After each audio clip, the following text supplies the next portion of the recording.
Welcome to Mindful Healing. My name is Alyssa Kartheiser. If anybody is here with me live, just say hello in the chat. So today I wanted to talk a little bit about the psoas and how it contributes to low back pain. So, right, I'm like, as I sit here thinking about my posture and going like this, I'm like, that's not great. So a lot of us sit for work. And when we sit, our psoas, which is one of the strongest hip flexors, gets shortened and tightened.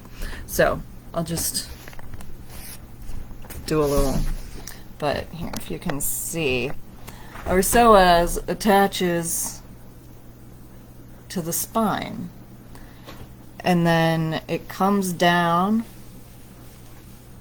and attaches on the femur, and then it is a strong hip flexor.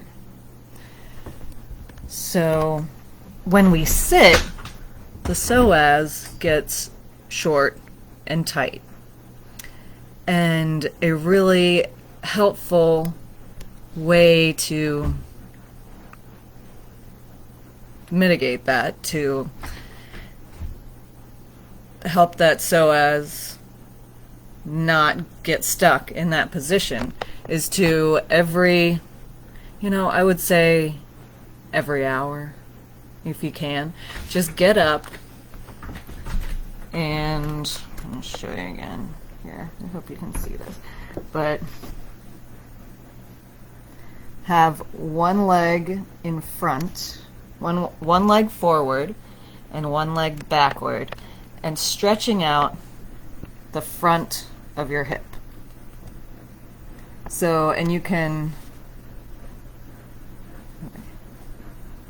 tuck your pelvis a little bit and stretch out that front of the hip. And just getting up and changing positions is really important.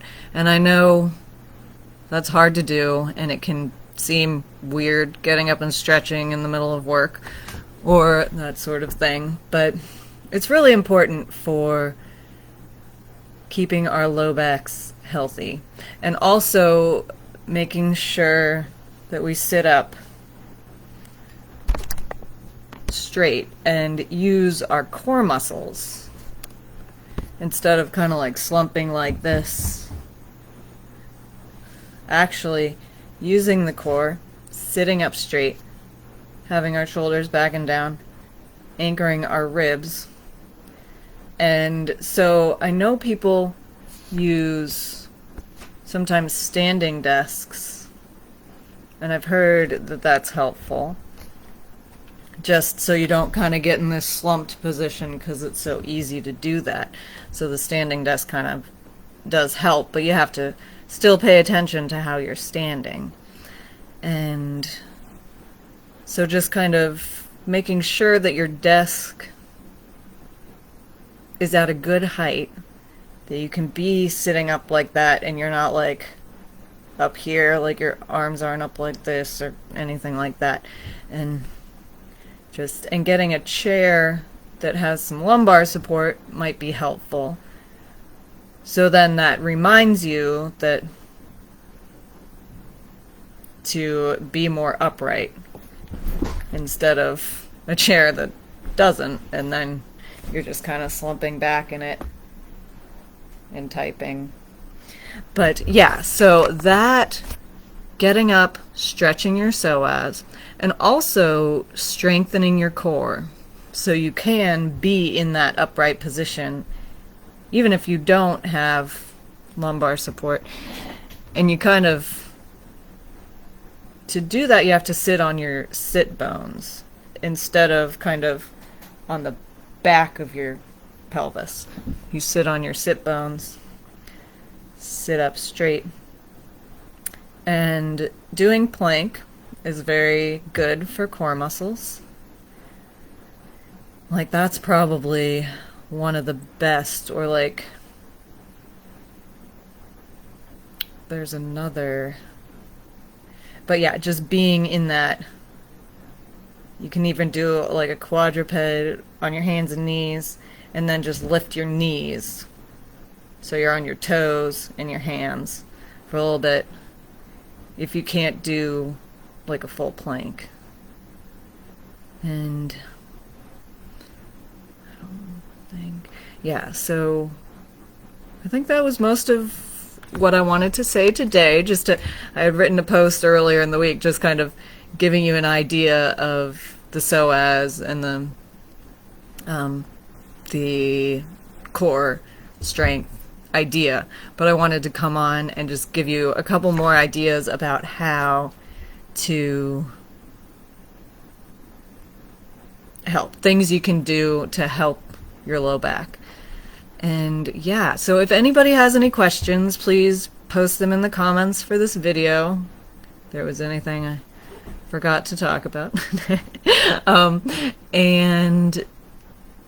And also, if anybody sees this video in the next couple minutes, next hour or so, I'm going to be doing a workshop at 2:45 today, and we're going to be doing a lot of tapping. So it's titled The 3 Elements to Releasing Chronic Pain.